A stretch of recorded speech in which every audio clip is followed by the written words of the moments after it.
Incoming transmission standby. Welcome to the Nod News Network. The European Commission said the country's equipment and vehicles cannot be brought into the Union, even for tourism purposes. The European Commission confirmed this week that Russian citizens are banned from bringing many personal items when traveling to the EU. The statement explains, goods ranging from personal cars, smartphones to soap and even toilet paper are sanctioned and therefore cannot be brought into the bloc, even temporarily or during a travel trip. The latest set of answers to frequently asked questions published by the European Commission on Friday focuses specifically on Russian cars. It does not matter whether the use of the vehicle is personal or commercial as long as they fall within the category of sanctioned goods, the statement said.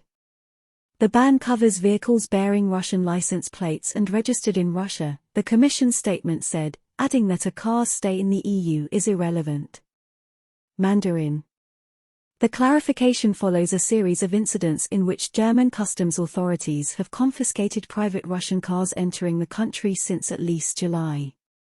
Moscow then accused Berlin of stealing cars and warned its citizens not to import their cars to Germany. German authorities justified their actions by citing sanctions imposed on Russia in 2014 and expanded after Moscow launched its military campaign in Ukraine in February 2022. Clarifications from the European Commission on Friday went even further and pointed out that not just cars but many other types of personal goods are also subject to sanctions if they come from Russia.